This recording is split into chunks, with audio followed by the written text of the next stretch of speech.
Mrs देखील गेलो, माझी फॅमिली घेऊन गेलो मी. ज्या टायमाला गेलो त्या टायमा आमच्या पाहुणे मला सांगितलं की नंबर 1 सामान एकदा वापरून बघा, माझ्याबरोबर वापरून बघा. मला इतके दिवस आपण वापरले आजपर्यंत, लहानाचं मोठंवाले त्यांना सांगा करून वापरून बघायला काय बदलून हरकत आहे. मग बदलून बघितलं, नशिबाने माझ्या मिसेसला 25,000ची सोन्याची अंगठी लपेटामध्ये लागली. आणि आपल्या घरामध्ये जर 5,000चं महिला किराणा सामान लागत असेल ते आपल्याला 4,000मध्ये बसते. ते तर आपल्याला महिन्याला 1,000 रुपये वाचायला, वर्षाला किती वाचायला. बरं वाचत वाचत परत आरोग्य चांगलं राहिलं. 3 वर्ष झालं, 3-3.5 वर्ष झालं माझ्या घरामध्ये मेडिकल 0 पॉईंट. आणि 24 तास सरांचा आम्हाला सारखे फोन असतात, त्यामुळे आम्हाला एनर्जी येते. आणि तसं त्या किराणामध्ये ही एनर्जी चालू आहे. आणि असं सरांनी सांगितलं तसं नितीन तळेकर सर नाशिकडचे संगमनेरचे, तर त्यांनी आम्हाला एका मीटिंग दिली. त्यांच्या पद्धतीने मी तर पहिले करीत होतो, पण त्यांची जे अनुभव नव्हता सरांनी मला सांगितले, इतकं नंबर 1 वाटलं मला.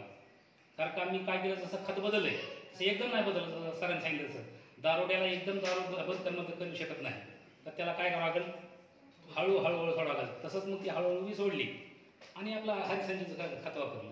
आणि त्याचं कसं केलं की पहिल्यांदा थोडं वापरलं, एका पोत्यामध्ये पाऊनच पोतं घेतलं आणि हरिसंजीची पहिली पुडी ती वापरली, त्यामध्ये मिक्स केली त्या खतामध्ये आणि ते पेरले. दुसऱ्या वेळेस अर्धा पोतं घेतलं, परत पहिली पुडी म्हणजे दुसऱ्या पिकाला पहिली पुडी वापरली अर्ध्या पोत्यामध्ये, ती मिक्स करून वापरली. परत तिसऱ्या पिकाला फक्त पाव घेतले खात बाहेरचे आणि ते पहिली पुडी टाकून ते बी असं पेरलं. आणि चौथ्या टायमाला मी डायरेक्ट मिक्स केली फक्त माती. 50 किलोचा एक कट्टा घेतला मातीचा, अगोदर सुकलेली माती घेतली आणि घरी बसून ती पहिली पुडी अशी मिक्स केली आणि ती पेरली. असं नंबर 1 येते पीक. पहिल्याच वर्षी मला हरभऱ्याला 3 कट्टे एक्स्ट्रा जाते एका एकरमध्ये आणि जबरदस्त दाणा जातो हरभऱ्याचा. तर हरिसंजीनी सरांनी सांगितलं ना माहिती, एकदम नंबर 1. आणि आपण करून बघितलं तर ठीक आहे, नाही तर तुमच्यासमोर मी असं एका हातामध्ये मीठ ठेवलंय पावडर मिठाची आणि एकामध्ये साखरेची पावडर ठेवली आणि तुम्हाला मला मीठ कोणतं तुम्हाला ओळखेल नाही. केव्हा ओळख येणार आहे, ज्या टायमाला आपण चेक करतात त्या टायमाला. तसं या RCMमधलं प्रत्येक प्रोडक्ट जर आपण चेक करून बघितलं तर आपल्याला अनुभव येत नाही.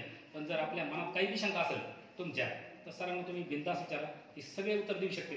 आणि जर आपण शंका जर मनात ठेवली तर आपण सक्सेस होऊ शकत नाही. आणि त्यांचं काही नुकसान नाही, ते आपला फायदा करायला.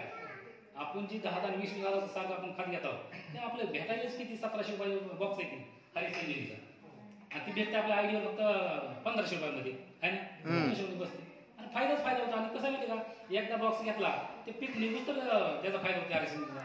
कारण का पहिलीची पुडी ती खतामध्ये मिक्स करायची आणि दुसऱ्या ज्या 3 पुढे ते फवारणी करायची. त्याचा कालावधी प्रत्येक एक चिठ्ठी दिली असते त्यामध्ये, त्या चिठ्ठीवर आपलं सगळं लिहिलेलं असतं, माहिती पत्रक आहे, सगळी टोटल माहिती आहे. त्या पद्धतीने आपण जर फवारणी केली तर कोणाच्या मागे लागायची गरज नाही. आणि जसं सरांनी सांगितलं तसं एका लेवलमध्ये होते पीक. आणि पीक विजोमध्ये एकदम शेंगा इतक्या सोयाबीनच्या वाढत्यात, जास्त पीक येतं. एकदम नंबर 1 सरांनी माहिती दिली त्याबद्दल. आणि तुमचं नशीब आहे येरमाळा गावामध्ये सरांच्या मार्फत, त्या सरांच्या मार्फत येरमाळा गावामध्ये RCMचं एक शॉप झालं. म्हणजे आपल्या घरातलं कुटुंब वाचवायचं काम त्यांनी सरांनी केलं. त्यांना खरंच त्यांचा आशीर्वाद बरोबर भेटला. पण त्यांचे जर विचार घेतले तर नाही तर काय नाही, असं तर आपण खातावून मारतो. आजकाल आमच्या तेरखेडमध्ये एक जण जालिंदर माने म्हणून वारले अचानक. परवा दिवशी मिटिंग आपल्या ही चालू होती, मिरवणूक चालू होती गणपतीची. आणि गणपतीची मिरवणूक दिवशी संध्याकाळी त्यांच्या नातवाला घेऊन त्यांनी अख्खी दाखवलेली मिरवणूक. कारण सोंग आणलेत ना, दाखवले गेले. आणि त्यांनी संध्याकाळी असं जेवण करून झोपले होते. झोपतानाच अचानक त्यांना चक्कर आली, तोंडाला फेसाला अटॅकमध्ये गेले. आणि तो माणूस 5:30 वाजता उठून व्यायाम करीत होता. तुमचा व्यायामाचा काय फायदा नाही. म्हणजे आपण खाताव केमिकल इकडे व्यायाम करायला जातो, त्याला अर्थच नाही. मग बिगर केमिकलचं आणि स्वस्त स्वदेशी जर खाल्लं तर आपल्याला जास्त व्यायाम बी करायला गेलं. पण आपल्याला सांगितलं आहे, डॉक्टर बी सांगते की तुम्ही व्यायाम बी करा, नुसतं खाऊन जमत नाही. आता तर त्यांनी अमित शहा म्हणते की चांगलं खाल्लं, चांगलं टायमावर पाणी पिलं, आमचं वेळ मापाचा झोप घेतली आणि व्यायाम जर त्यात टाकाटाक राहतो. मी 4 वर्ष झाले म्हणजे मी निर्व्यसनार म्हणजे निरोगी राहू म्हणून स्वस्त शुद्ध स्वदेशी खाऊन.